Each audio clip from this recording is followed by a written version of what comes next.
I asked Nathan to come tonight. Our plan in the future is to have and yes, we're going to have eggs. Eggs, $3 a dozen, best eggs in town. They're awesome. So see Jess and Cookie in the back when we're done. I asked Nathan, okay, in the future what we plan on doing is trying to have a gubernatorial candidate and a congressional candidate here to speak at the same time, give them each a few minutes. Now, with Nathan, because Nathan has just got returned from the balanced budget amendment, which is the Article 5 Convention of States. We all said, who's going to represent us? What's going to come out of it? What are the rules going to be? I can tell you, I feel about this much better about the Convention of States, knowing that Nathan will be representing me. However, it's all the other guys around there that I'm real concerned about. So Nathan's going to fill us in on that. He just got back late last night from the Balanced Budget Amendment Convention, where they got together to start discussing the rules and how things are going to go and how things will play out. I also asked him to talk about the special sessions, which I mentioned earlier, which we go into on September the 25th to fill the budget shortfall that was when the state Supreme Court determined that the $1.50 per pack cessation fee was in fact a tax. And so I asked him to speak about that, and then if he would wrap it up as a congressional candidate, I would like for him to speak in regard as a candidate as well. So I don't think Nathan really needs a whole lot of introduction. He's a state senator. He's my state senator. He scores the highest on the conservative index. He works with leadership and in leadership, but he doesn't become dirty, I guess. He's his own person, so he does his own thing. He's not, and so I've known Nathan since 2009, 2010, and so I ask that you join me in welcoming my state senator, Nathan Dahm.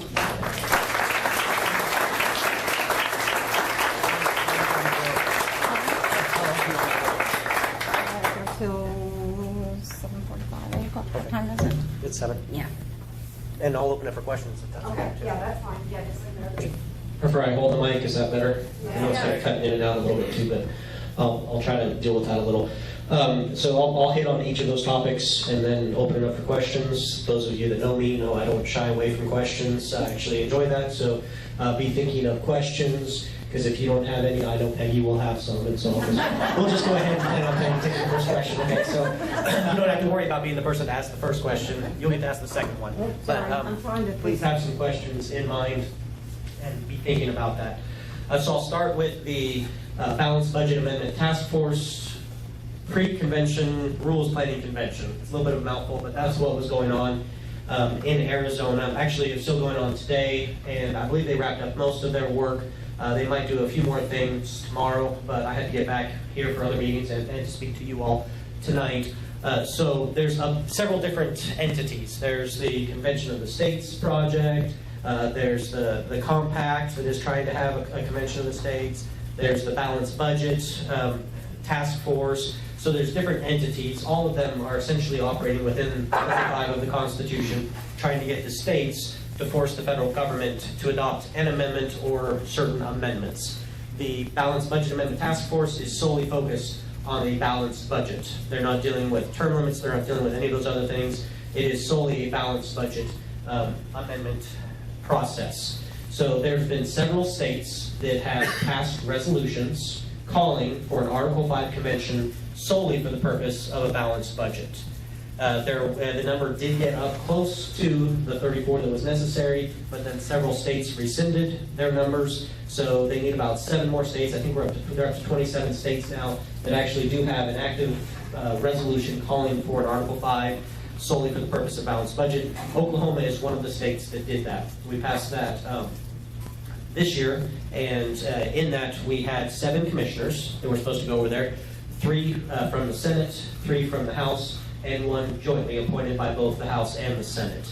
So I was one of the senators. We had two other senators, Senator Daniels and Senator Bergstrom, so the three of us were over there. Arrived Tuesday to start talking about it and looking at the rules. The plan is to come up with a set of rules to try to help the concerns that a lot of people have about the possibility of a runaway convention. And I'll be honest, I voted against the Article 5, against the resolutions, because I do have concerns of a runaway convention. I know that there's a lot of people in here that are supportive of it. I know there's a lot of people in here that are opposed to it. It is a very divisive issue. So when they approached me about going as a commissioner, I said, you all know that I voted against it, right? And they said, yes, that's why we want you to go. We know that you have concerns. We know that you will be a hawk. You will look at everything. You will analyze it like you always do. You will read every line. You will make sure that we have the most airtight document possible with these rules, so we would like you to go. And so because of that, I agreed that I would go and be one of the representatives from the state, and was there with several other members. They have several different committees that are operating. One was the Rules Committee, working on drafting a set of rules. One was a Logistics Committee, working on, okay, how many delegates do we project will be attending this type of convention? What facilities would be adequate for it? Is there a central location that would be easy for delegates to arrive, to fly into, all that stuff, logistics. So those are several of the different committees that were working. I was on the working committee for the rules. And they had a draft of the rules that we as the Oklahoma delegation proposed several different amendments. And I was thankful I was a part of that, because reading the preamble to it, I was reading it, and it talked about that the convention would be operating under the authority granted to the states by the Congress in Article 5 of the U.S. Constitution. So I quickly pointed out that no. Congress did not grant the states the authority to do this. The states reserved the authority to be able to do this in the Constitution. This is not something that Congress gave us permission to do. We need to make sure that we're operating from a proper perspective on this if we're going to go forward. So we proposed that as one of the very first amendments. Actually, it was the third amendment to be taken up. The first two amendments that were offered on different topics failed.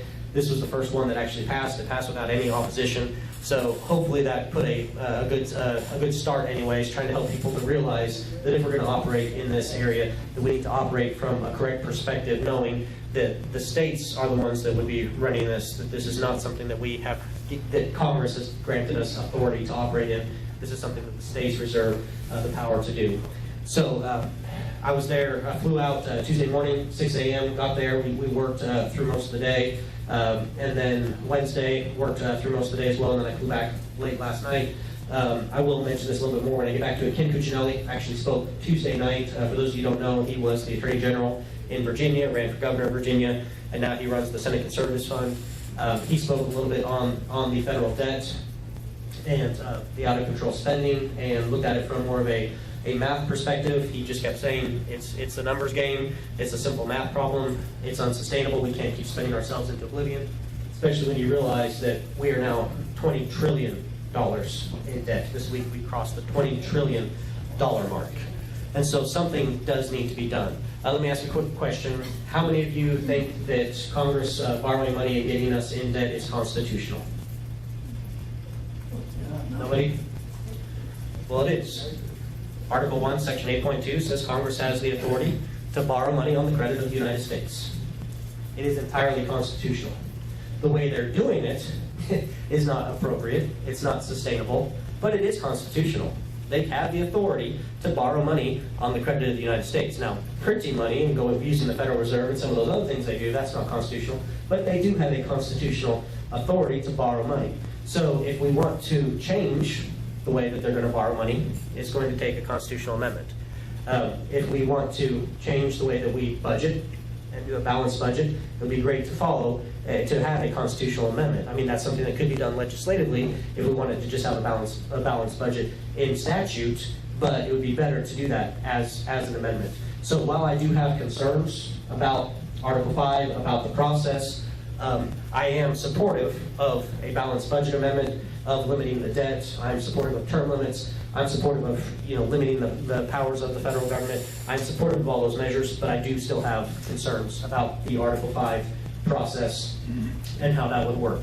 And the other thing that I've told people, in fact, as I've been campaigning, and I'll bounce back and forth between all these different topics, I met a gentleman who was one of the leaders of the Article 5 push here in Oklahoma, and he was very upset when I knocked on his door since he knew that I voted against it, and threw my flyer back in my face.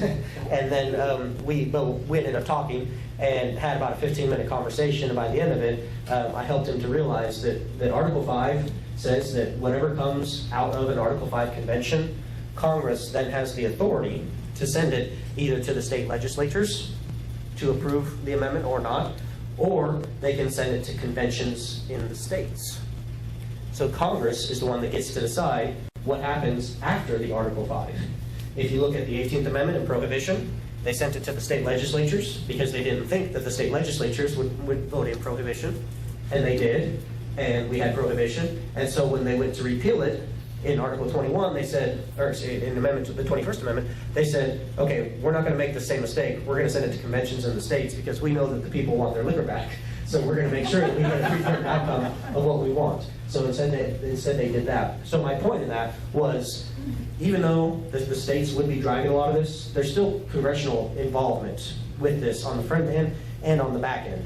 So we need somebody in Congress that will watch this and make sure that Congress doesn't, if a good amendment comes out from it, that they don't try to send it to a vote of the people. There are conventions in the states to try and kill it by using the media and a populist momentum to try and stop a positive amendment or a negative amendment or whatever it might be. The Congress doesn't try to send it to one or the other for a predetermined outcome. We need somebody in Congress that understands that as well. So that's part of, with me running for Congress, that I would be able to take my knowledge of what I've dealt with it on the state level and continue that on the federal level as well. So that's kind of just an overview. This was just a preliminary meeting to talk about the logistics, to set the rules, to say, hey, this is a proposal of what this convention rules could look like. Once an actual convention is called, they could throw out all the rules that we drafted. They could come up with their own stuff. They could do whatever they want. But this was just trying to address some of those concerns and saying, hey, here's a possibility of what rules could look like that could be useful. So this was just kind of a start. It was preliminary. We still need several more states to actually have an Article 5 or a balanced budget amendment or whatever the case might be. So there's still time. But this is just starting of the process. Happy to answer any questions about that afterwards as well, or now. Well, I was just going to ask you, how many people attended? I don't remember how many states. I know there was 3 states that were there only as observers. They did not send delegates. I think it was Colorado, Alaska, and I forget the other one. There was, I know in the Rules Committee, we had 16 states voting at one point in time. I think there was about 24, 25 states overall represented there. And that is one thing that I'll point out is the voting was done by state. We had someone from our state representing the state, that it was always one vote, one state, and that is something that has been pushed for, that has been advocated for, and that is how we operated there. It was one state, one vote. But there was about 24, 25 states, I believe, that were represented. Is it just legislators that are delegates or that are allowed to be delegates? So the Oklahoma resolution, every state handles it differently. Oklahoma actually had one of the largest delegations. We had 7 people there. The way our resolution was written is that at least 2 senators and at least 2 House members. We ended up having 3 senators, 2 current House members, 1 former House member, Representative Vance, who was one of the founding members of the Balanced Budget Task Force back in the day, so he was involved. And then the joint appointee was Mark Mell out of Oklahoma City, who has been very involved in the GOP for years, actually worked for Reagan, negotiated a lot of trade deals for Reagan, the Reagan administration stuff, so a very, very knowledgeable gentleman that was there with us as well. So he was a non-elected official, but he was the joint appointee. Most of them were legislators, but every state handled it a little bit differently. Yes, sir. What does it take to call a convention, and where are we in that process? Each state has to do pretty much the exact same call. So some states have done the balanced budget amendment. Some states have done the Article 5 Convention of the States call. Some states have done the compact call. So note that we haven't met that threshold of the 34 state requirement on any of those, but each of them are working towards getting on that. The balanced budget amendment has, like I said, I think it has 27, I think is where they're at. Dr. Coburn is very actively involved in Convention of the States. They're targeting, I think, 5 states this next year to try to get that passed. and I'm not sure where they are on the compact. I don't know how many states they have on that one yet. Okay. Larry?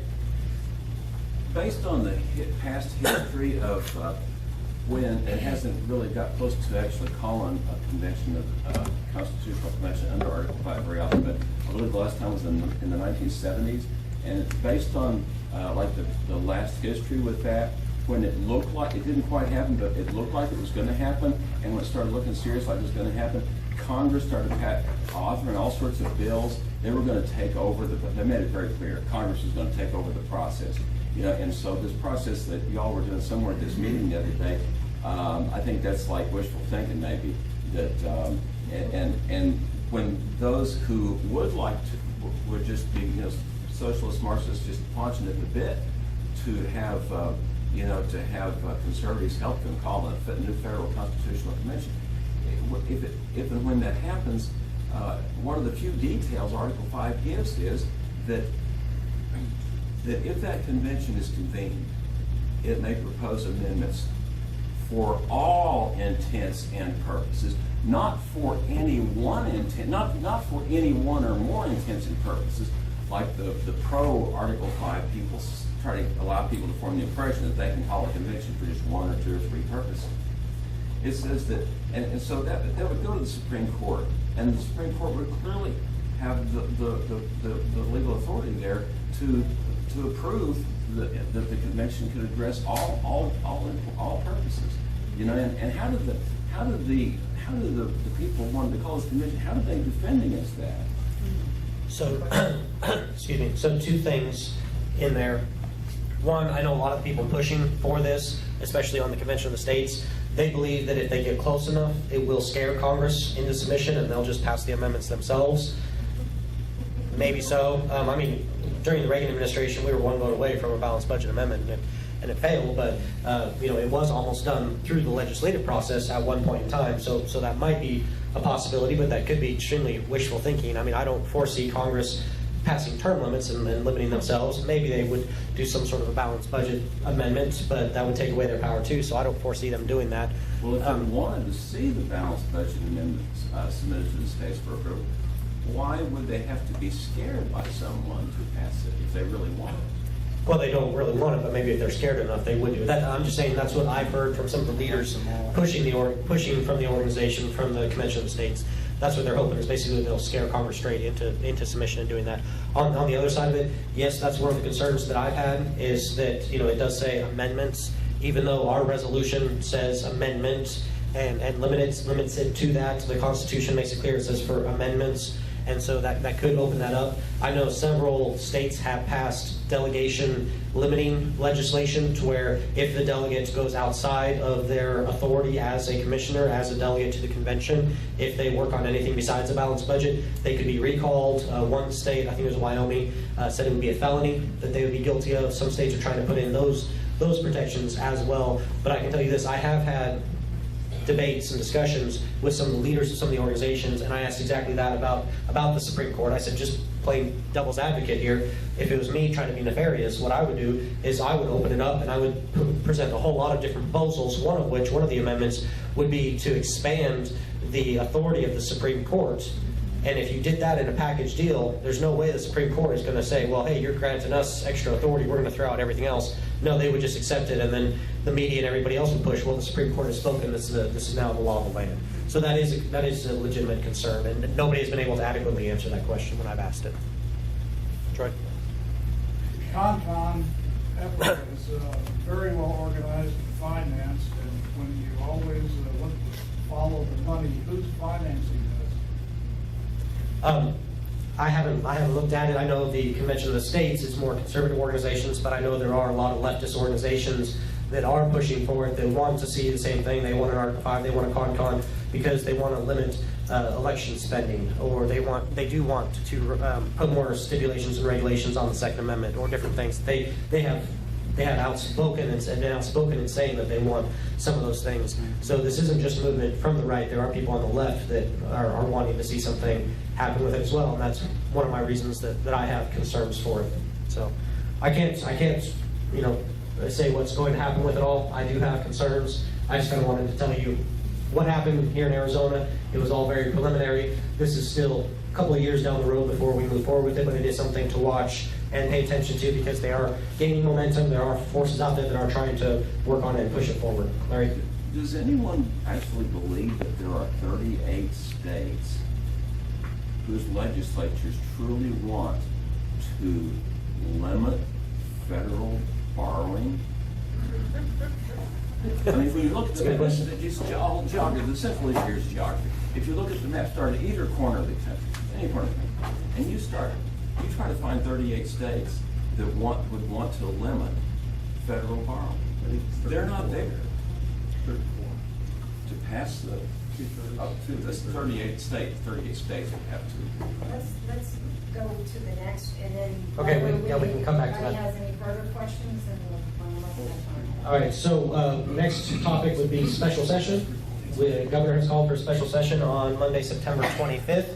As Rhonda mentioned, the Oklahoma Supreme Court threw out unanimously the $1.50 cigarette cessation fee, which the legislature had previously passed, the Senate had passed as a cigarette tax, but the House could not pass it, so instead the House said, hey, let's just pass it as a fee instead because we don't need the same numbers to pass a fee because it wouldn't be a tax, and that was passed in the last week of session, even though the Constitution says you cannot pass any revenue raisers in the last 5 days of session.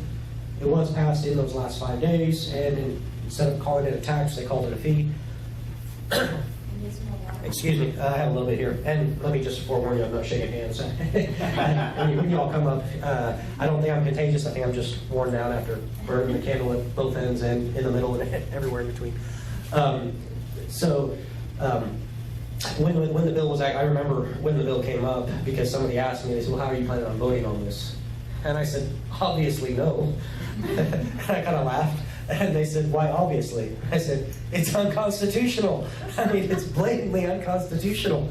But, there's enough people that just wanted to be done with it and say, okay, we took care of the budget, let's pass it, let's move on. And if the court throws it out, we'll come back in special session and take care of it. So the court threw it out, and we have a $215 million budget hole now that we would have to fill.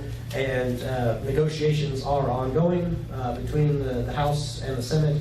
And hopefully the governor, a lot of times our governor doesn't feel the need to work with the legislature, just likes to throw out proposals there and say, all right, you guys figure it out now, I've done my job.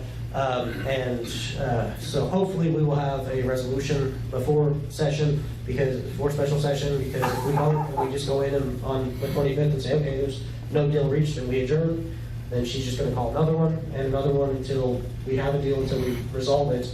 It would be preferable to actually have a deal in advance, have a proposal, have a resolution. I know that the House has indicated that they have several members that are either out of state, out of the country, or unavailable before the beginning of October. So they asked the governor to wait until the beginning of October to call for a special session. She decided to call it on the 25th instead. So we'll see how that happens, or what goes with that. I know the Senate, we have, with so many different special elections ongoing, we have actually lost some members that did vote for the original cigarette tax when it was a constitutional bill as a tax and as the fee. And so it will be a tight stretch to be able to get to those 36, that 3/4 supermajority that is required to get it passed through the Senate. I believe right now the plan is, let's just go back in, pass the cigarette tax as an actual tax, call it what it is, and just pass it and be done with it.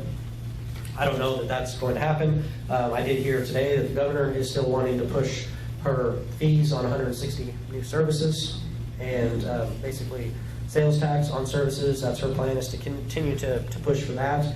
I don't foresee that passing either chamber at all. Let me just talk a little bit about the process of how it would happen. So depending on, there's a couple different methods that we could use. We would go in on Monday, the 25th, and that would start day one of our calendar, and bills could be filed and they would be considered on first reading. We do have to wait, and bills have to be read 3 times before they can be voted on. So the earliest a bill could be voted on would be Wednesday. That depends on the schedule, the calendar adjusts, if we bring the bills directly to the floor, or if we send them through committee. Sometimes that calendar adjusts and changes a little bit depending on that. But at very least, you're looking at Wednesday at the earliest for floor votes. We would pass stuff, send it over to the House. They would pass stuff, send it over to us. You'd go through committee. We could theoretically be done by Friday.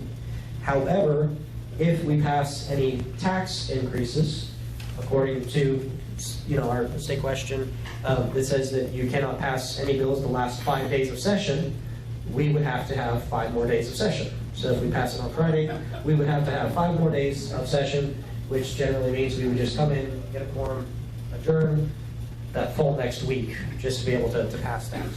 So, yes, so that's what we're looking at as a possible scenario. There are people that say that wouldn't be upheld either, because the state question that enacted that doesn't allow for raising taxes in special session. It doesn't, so there's people saying, well, it's written that way, so you can't do that. And so that could be challenged in a court case as well. We did have more revenues come in than we were expecting and were anticipated.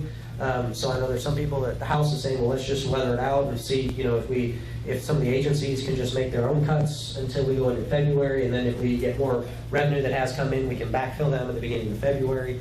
So there's a lot of different options out there, a lot of different ideas being floated.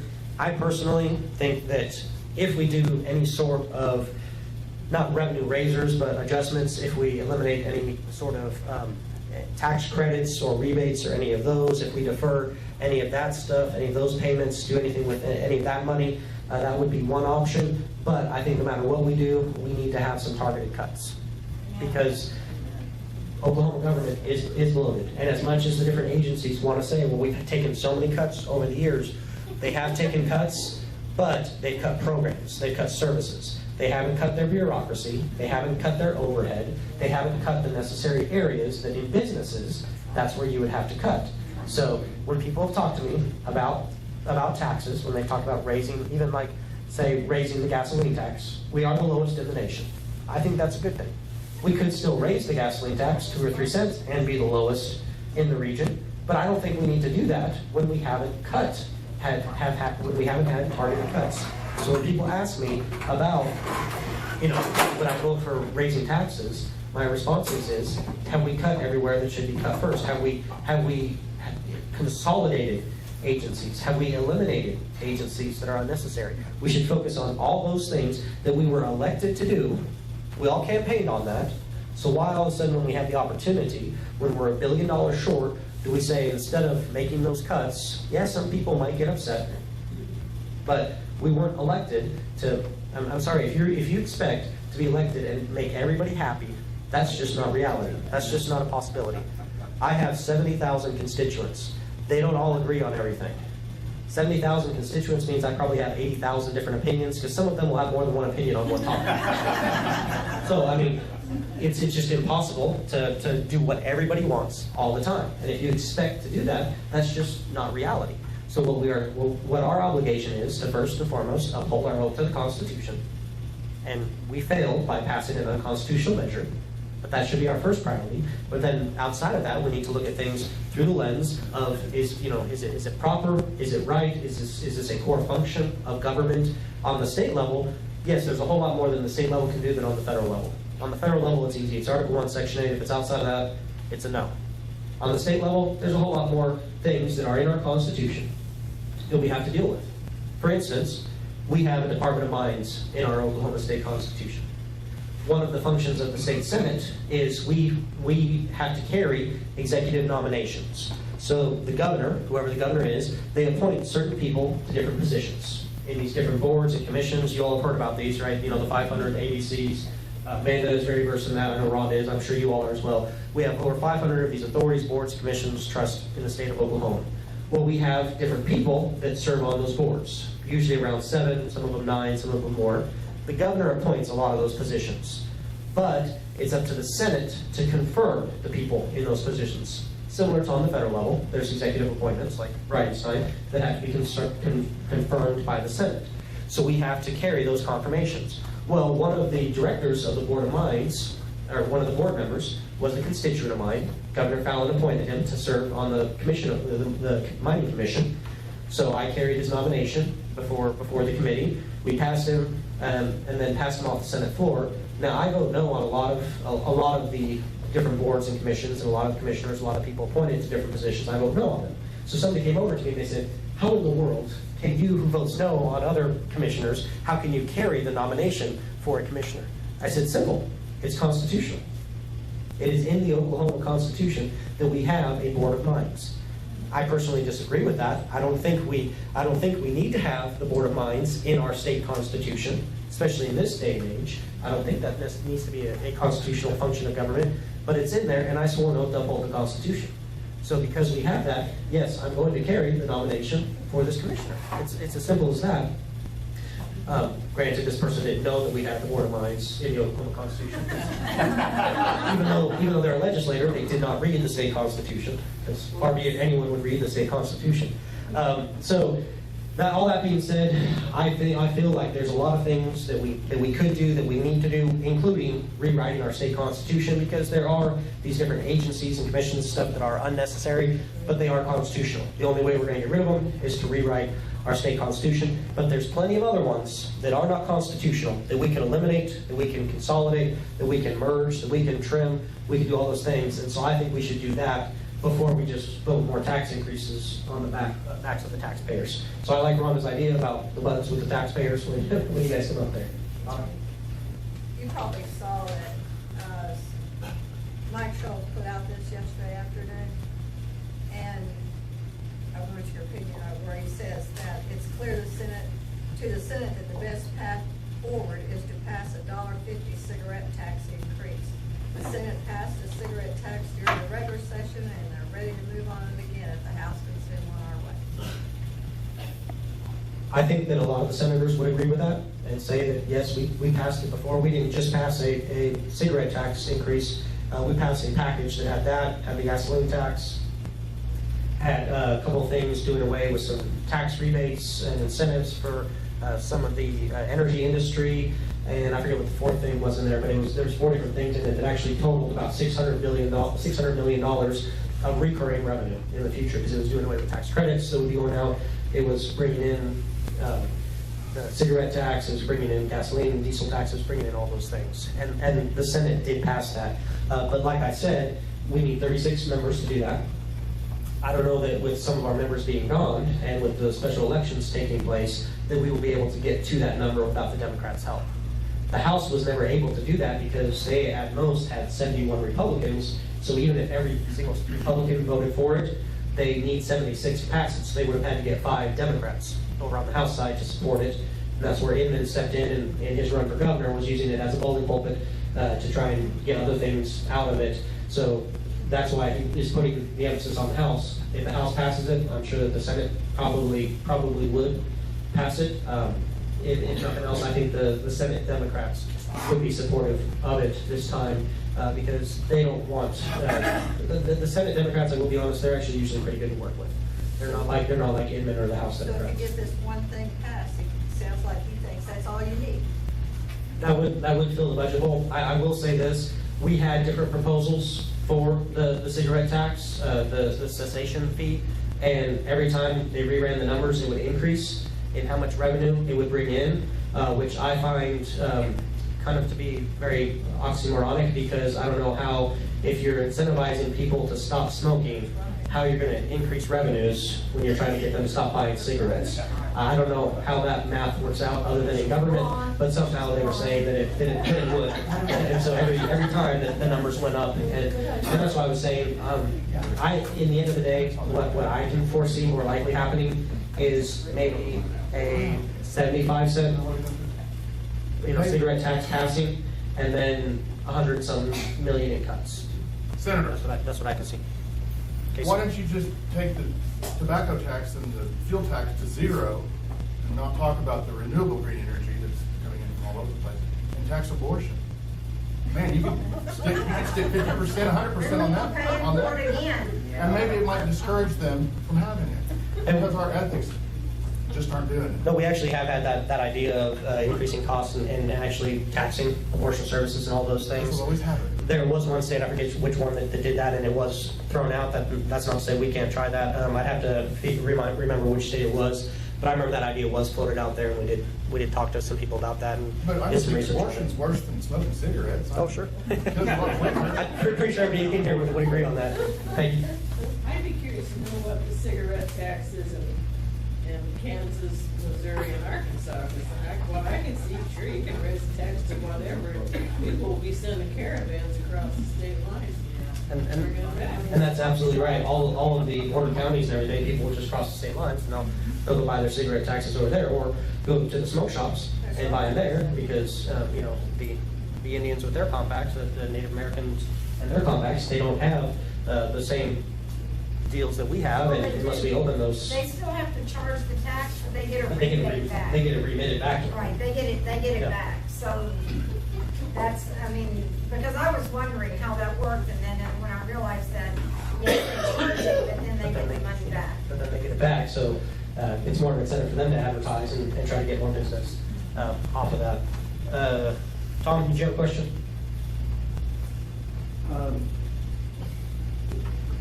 Several of the last bunch of special sessions, I guess for special elections, the last 4 or 5, the Republicans have lost. And my theory is because the Republicans have not been doing what they said they were going to do. They haven't been cutting spending and reshaping things.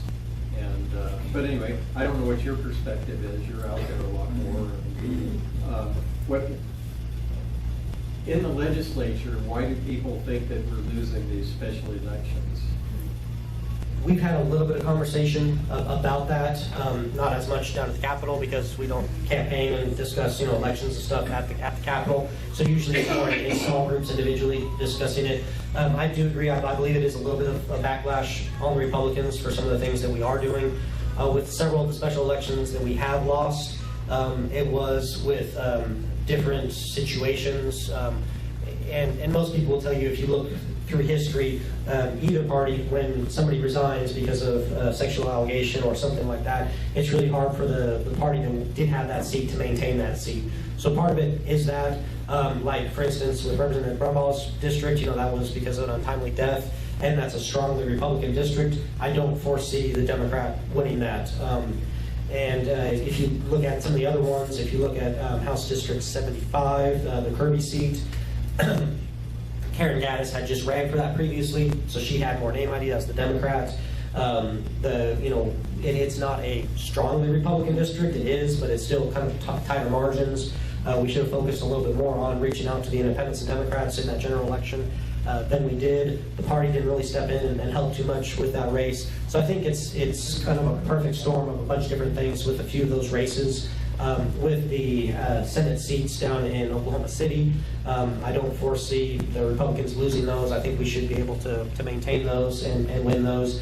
But because those were even with, the lowest seat was because of financial issues, there could be some backlash for that. They did lose the Scott Martin House seat. The House members lost that one, but that's in Norman. People's Republic of Norman. It was surprising that we even had a Republican down there. So I think it's just many different factors, and every race is different, but I think we will still be able to maintain some of them.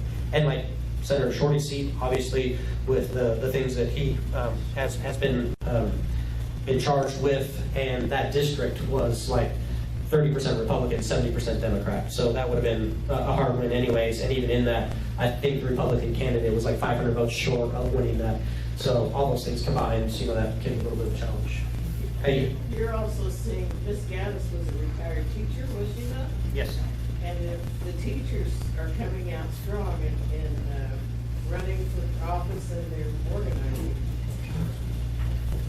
They are, but they tried to do that in the normal election cycle too, and they lost every single one of the seats that they were targeting on. Now, they'll claim victory because there's some Republicans that, you know, that they claimed as their own, even though, you know, it was the chamber candidate or the age strategies candidate, whoever it might have been, they claimed them as one of their own, but it, you know, it wasn't that they were running on the education platform, so they just adopted them. But all the people that they recruited to run and the people that they targeted, they lost all of those seats. And I will tell you that a lot of educators do not like me. I was one of their main targets. They came out after me in full force. And truthfully, it's because I was homeschooled. They forget the reason I was homeschooled is because I was living overseas. My parents were missionaries. I was in public school when we lived here in Oklahoma. I was only homeschooled when we lived overseas because I didn't speak Romanian as a 10-year-old, and so we did what we had to do. But they disliked me because I was homeschooled, but I was one of their main targets, and I had the highest re-elect margin of any state senator up for re-election in the state in the general election, even though I was one of their main targets. So I think they think they have a little bit more power than they do. They are trying to organize, and we need to be aware of that. We need to keep track of that going forward. We need to be aware of it, but I don't think they have the power that everybody thinks they do, even though there's been instances where they have broken the law, and they will, you know, the superintendent will send out an email from their school email address to all the teachers saying this is who we're going to vote for, and use school resources for that, which is entirely illegal and unethical. Well, it's illegal what we're doing to them. We push them to the limit. Hell, they have to do that. We're lucky they don't get guns. The reason they don't make good legislators is because they're weak. They love children. You know, they're not going to be aggressive. They're not raised that way. And that's why the teachers will never, ever be able to stand up for themselves, because they're not going to go on strike. Who's going to take care of the kids? If we don't stand up for people, who is? Well, and we actually have tried to present proposals for teacher pay raises and increases. We've done it already. I actually proposed eliminating the income tax for state teachers, and you know who killed the bill? The superintendents, because they want the money for themselves. So don't say that we haven't tried it. I've tried it, and the superintendents came against it. So That's the problem. Yeah, that is. So the superintendents are the problem, because the superintendents do not want the teachers to receive pay raises, because if they get a pay raise, then they're gonna quit complaining. And they're not gonna have anybody up there that's gonna be mad enough to go to Oklahoma City on buses to fight. So, I mean, there's a whole lot out there, and there's not any one of us, I don't believe, that would think that teachers don't deserve more money. However, we've got to be realistic with what we've got and what's happening, and the truth has got to get out. We've got way too much fat in education, and that's through the superintendents and the administration in there. We've got 516 school districts with that many different superintendents and administration following that. We're way too top heavy. and we have superintendents No more superintendents? and assistant superintendents with a higher salary than the governor, who manages the entire state.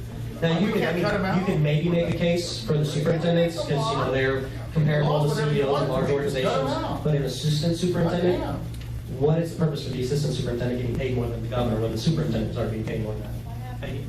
Well, the basic thing people don't understand is that the local school board sets teacher pay. You're absolutely right. And the local school board is responsible for managing the district's money. And like Tulsa Public Schools, their budget for last year was over $550 million to educate 42,000 children. And we're still done. And all the state legislature has control over is setting a minimum wage. The base salary. But the school boards have the discretion to pay more. The problem is, they load the administration up, and they suck all the money out of the classroom instead of putting it back into the classroom. That's the school board. Our enrollment- So we need to complain to school board. Our enrollment has increased about 4% on average every year for the last 2 decades. About 4% on average is how much our enrollment has increased, how many new students have come in. Our administrative overhead has increased 16% on average every year, 4 times the percentage of increase. Now, teachers have increased by about 4%, so we have more students coming in, we hire more teachers to keep around the same amount, but administrators, we have 16%, 4 times what we hire teachers to deal with students. Yeah, we're, Tulsa Public Schools is spending $14,000 per student, and the national average is $11,000. That's pretty dry. Nathan, the 546 authorities, boards, and commissions, How many of those are constitutionally mandated? How many of those are just pure port projects? How many of those are, you know, you get my pet authority and I'll vote for your pet authority? One guy scratching another guy's back. Is there any rationale? Why are these the items that we're cutting? Sure. About 20% of them, about 100 of them, are non-appropriated agencies, which means we do not give them any money. They are self-sufficient. They just collect fees. They get licensed. They do licensing or stuff like that, and so they are solely independent and do things themselves. There's about, of the 500, I think there's like only 50, up to 50, it might be less than that, 40 to 50 that are constitutionally mandated. A lot of the other ones are all statutory, so they could all be combined. I have actually eliminated 2 state agencies. I'm the only person that has done that because they were unnecessary and not a core function of government, but we still have others. For instance, we still have a peanut commission. Now, they just, they actually just assess essentially a tax on all the peanut farmers in the state. You can opt out of it and get your tax assessment returned back to you if you want, but then you're not a part of the commission. Well, if you want to have a peanut organization, that shouldn't have the whole weight and force of the state government behind it. You shouldn't have the state seal to be able to operate. That should be an independent business organization, and you have dues paying members. The state should not be collecting the dues for you, and that's essentially what we do. Is the treasurer collects all those fees and dues and then gives it to that peanut commission. The commissioner, the director of it, I think her salary is like $12,000 a year. Okay, not a big deal, and that's all paid from their fees, but that's not a core function of government. That's not something that the treasurer should be involved with collecting their dues or anything. There's all kinds of organizations like that. We have a wool and sheep commission. We have a sorghum commission. We have all these commissions, and a lot of it is in the rural areas. They want to be able to keep that and maintain that, but it's not a core function of government. Do we still have an Oklahoma Space Authority? Yes. Is there any rationale for that at all? What's the same thing for NASA? The Space Authority, the rationale behind it is it's over by Altus Air Force Base, and so we do have, because of that, we do have some military contracts with Altus Air Force Base, and they use it. We have an agreement with them to use some of that, so because of that, we do still have that base out there, that Air Force Base. So there is some rationale for it as a spaceport. It's not functioning as a spaceport, but it is being used by the military, so you could make a case for it. That's the case that's made for it. I don't think it's necessary, but that is the case that's made for it, since you asked the rationale. Thank you. These boards and commissions, when they set fees, do those fees have to be approved by any elected official? We had a bill this year that would have required that any fee increase by any of the boards or commissions that are Sykes ran this bill, that it be approved by the legislature, I believe with a supermajority independently of any other rules. The legislature passed it unanimously. Governor Fallon vetoed it. Okay, because one of the commissions is the Rivers Commission, and a couple of years ago, they slapped a fee.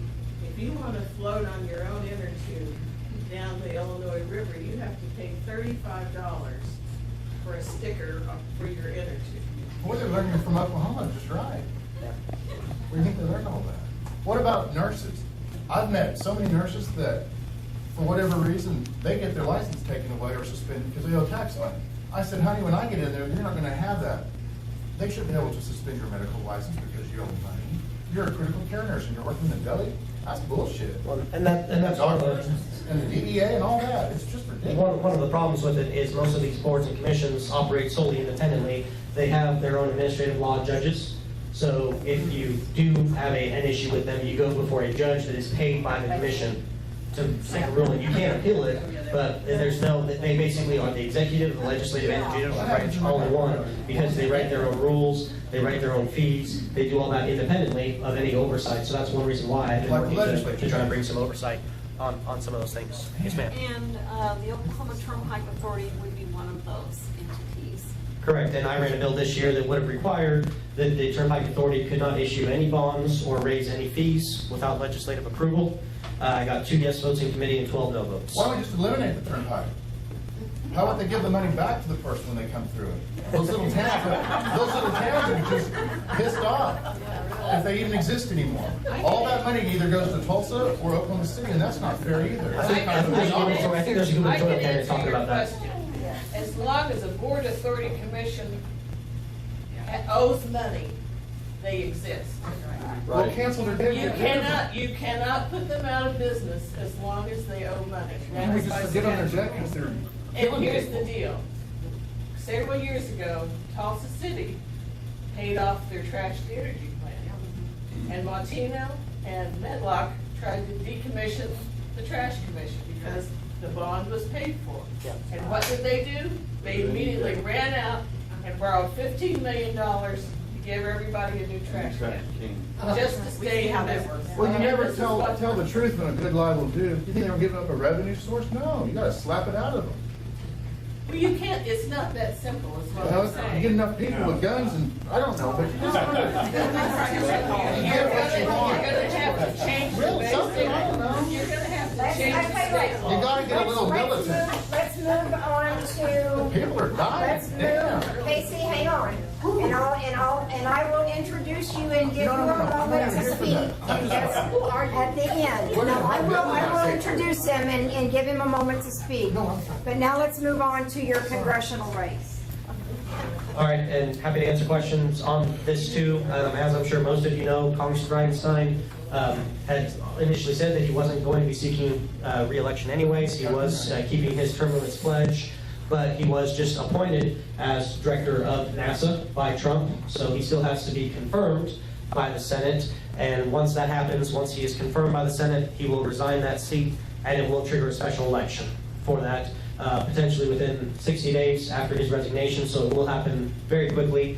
I have announced back in May that I am seeking that position, whether it's a special election or if it ends up being the normal election cycle back in June and November of next year. I am running for that. I believe most of you know me, know where I stand on the issues on those things. I will say this, I do not believe that Washington, D.C. is the answer at all. I know people will ask, well, why do you want to go to Washington, D.C.? Because I believe we need somebody in Washington, D.C. that is fighting for the powers granted to the states. And I don't say states' rights because states don't have rights, individuals have rights. I will fight for individual rights, but I will also fight for the powers reserved to the states. As reserved in the 10th Amendment, it says all powers not granted to the federal government are reserved to the states or the people respectively. So I want a restoration of that federalism. I want to get Congress out of the affairs that they should not be involved with. I want to limit their authority to Article 1, Section 8, because I believe that we here in Oklahoma know what's best for Oklahoma. We shouldn't have Nancy Pelosi and people in California and New York, just because they have a larger population size, determining what is best for the people of Oklahoma. We should be able to determine that, and I think that government which is best is closest to the people, and I know it's a whole lot easier to go talk to your state senator down at the state capitol than it is to get hold of your U.S. senator at the U.S. Capitol. And so I think that more of the decisions should be made at the state and local level. You know, on average, Congress passes usually about 100 bills a year. On the state level, we usually pass on average 400 bills a year. Now, a lot of those are because of federal legislation, that they made changes, and so we have to go in and we have to adjust all of our legislation to comply with all that. I don't think we should have to be doing that, but I think that it would be better to be able to handle things at the local level. So my goal is to protect individual rights, to get back to the federal confines of the Constitution, like Thomas Jefferson said, bind men down with the chains of the Constitution. Article 1, Section 8 is the purpose for the federal government, and we need to get back to that. Regarding balancing the budget, and one thing that I will say, a plan that I like, if you haven't heard of it, is the penny plan. It's very simple. You cut 1% of federal funding each year for 5 years.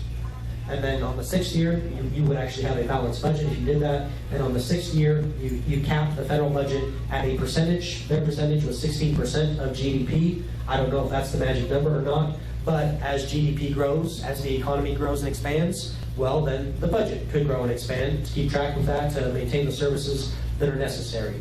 I know as I've told people that, a lot of people are concerned, well, what about the military? Would that gut the military if we cut 1% a year? Anybody that has served in the military, anybody I've talked to in the military, they will tell you there's more than just 1% waste in the military. They can handle 1% cut. I want to defend our national defense. I understand how important that is. I don't see this as gutting the military. I think we can still focus. We can just focus more appropriately on the things that we need to do by doing that. So I would focus on that. I would focus on bringing in the regulatory environment. That's something I focused on here at the state level with these out-of-control agencies. We have the same problem at the federal level. The last federal registrar, which is all the different rules and policies and regulations that the federal government passes each year. They print it up. Anybody want to guess how big it is currently? How many pages the current federal register is? 80,000 pages of regulations on small businesses. Large businesses too, but on the people in Oklahoma and in this country, 80,000 pages of regulations. That's just regulations. That's not laws on the books. And there's a book out there called 3 Felonies a Day. It says that every American citizen commits 3 felonies a day. At least one good one. If you haven't signed your credit card in your wallet, that's a felony. You're a felon for not doing that because the federal government says you have to sign it, or it's a felony. And I'll tell you, there's a push to make everything a felony. One of the bills that I talk about, we actually had a bill in the state legislature that said that if you had bomb-making materials, you were guilty of a felony. Now, most of us would say, okay, you shouldn't have bomb-making materials. You shouldn't have C4 in your trunk or anything like that. But when I read the bill, that was the new language. So I went in to read what the existing language was, the existing definition of bomb-making materials, because I read every bill. I read every line of the bill, not just the new language, because you have to read it in context with what it's addressing. And I found that bomb-making materials is defined as any flammable substance and an ignition source. So if you have a can of gasoline in your garage for your lawnmower, and if you have matches in your house for your candles, you have bomb-making materials, and you are a felon. Now, granted, I found that in the bill, and I stopped the bill from going forward because I brought that up. Now, the author of the bill had no idea that it was in there, even though he was writing the bill. He didn't know that. He likes to say that, when I asked the question, it blew up in his face. Pun intended. But because he had no idea that it was in there, and so that's why it's important that you read the bills and find all these regulations, this overreach, because it does matter. That's how they try and state things through. So I will focus on regulation. I will focus on oversight for several of those things. And something that I want to do, and I know as a freshman, this will be a heavy lift. This might take a little bit of time for me to do this, but there are ways that we can rein in the Supreme Court and the inferior courts. And I think that's something that should be done. The Constitution says that there shall be a Supreme Court. That's pretty much it. And such inferior courts as Congress shall from time to time ordain and establish. All the other courts that we hear about making all these nutty decisions, they were all created by Congress. They could all be eliminated by Congress. They could be defunded by Congress. One of the former Majority Leader, Tom DeLay, he actually tried to run a bill that I believe is the 10th Circuit Court, that they had to meet in Guam if they wanted to meet. They wouldn't have any staff or anything. They'd have to fly out there if they wanted to continue making their nutty decisions. So that is one option, something that we could do. And there are ways that we can rein in the Supreme Court without having to do a constitutional amendment, because truthfully, it only says that, it doesn't even say that there's supposed to be 9 justices in the Supreme Court. It says there shall be a Supreme Court. The 9 justices is set in statute. So Congress actually has oversight over the Supreme Court. It doesn't say what their original jurisdiction is. Congress can limit the jurisdiction of the Supreme Court.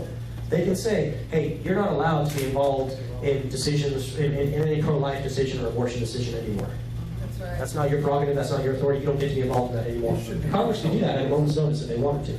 There's things like that that could be done on the federal level, and outside the box ideas and things like that I will propose and will continue to work on. Can we classify abortion? But the thing that I will say is that I will continue to work to defend individual rights, just as I've done on the state level. I will continue to work on government openness and transparency, just as I've done on the state level. I will continue to read the legislation and find out what's in there, know what's actually being passed. I'm not just going to vote for something, pass it to find out what's in it.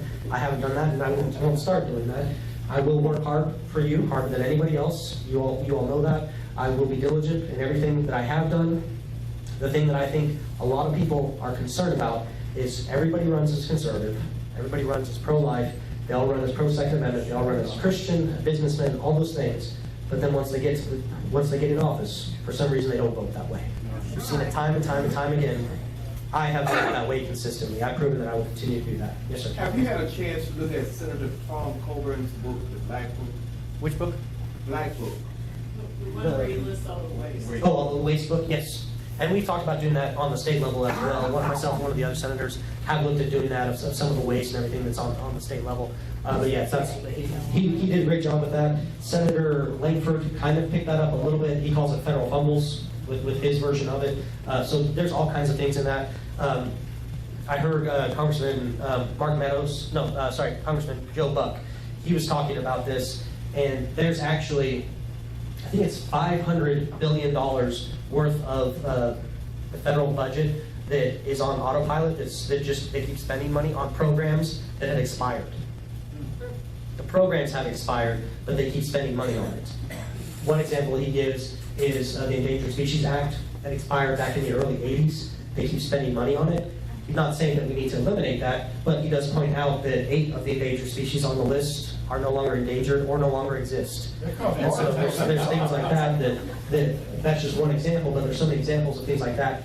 Why are they continuing to fund things that have expired that shouldn't exist? I mean, the federal government is wasting money on so many different things. I mean, not to be crass, but I know that they have spent a lot of money in grant money trying to determine why lesbians are overweight.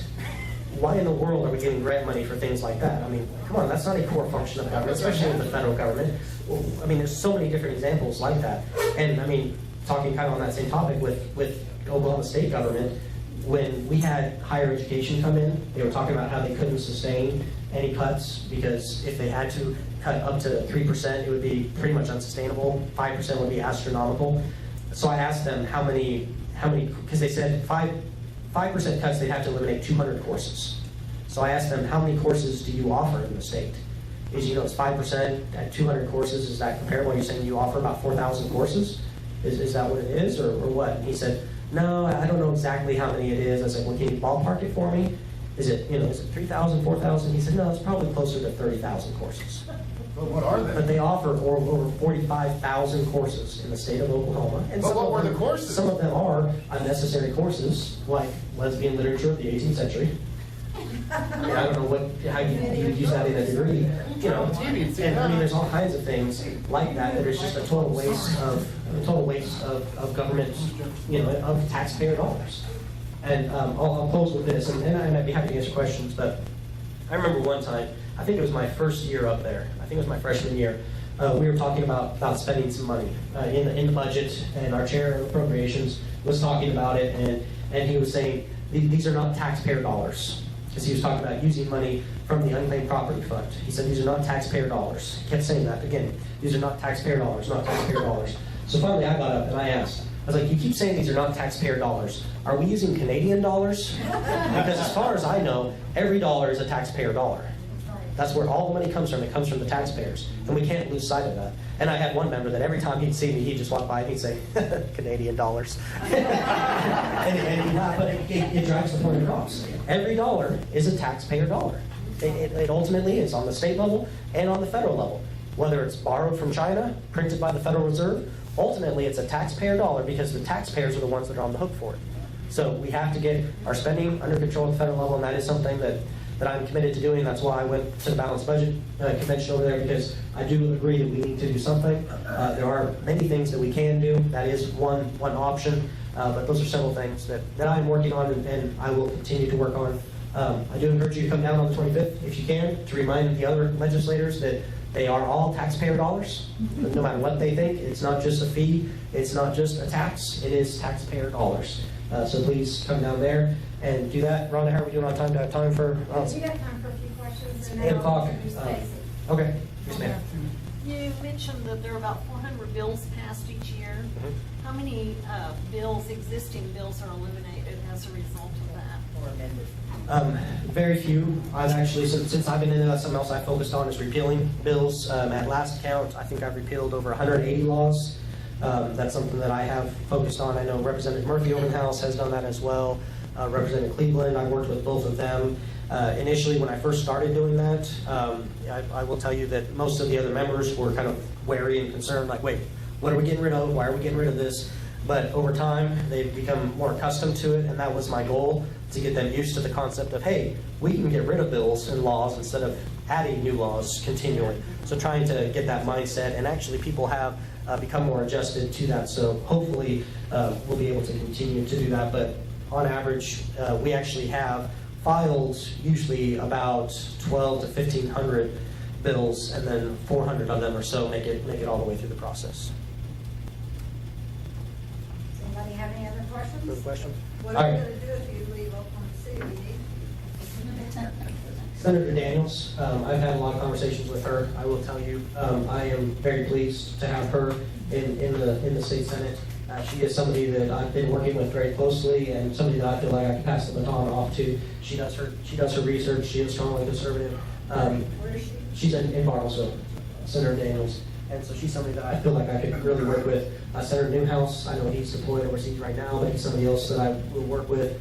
Senator Bergstrom, those are three of the freshmen that I've identified as new members that I will continue to work with. And that's one thing that I will say, being in DC, being in Congress, I know a lot of times our congressional delegation, whether it's House members or senators, when they're asked about a state issue, they'll just kind of defer and say, well, I hope the state legislature deals with that.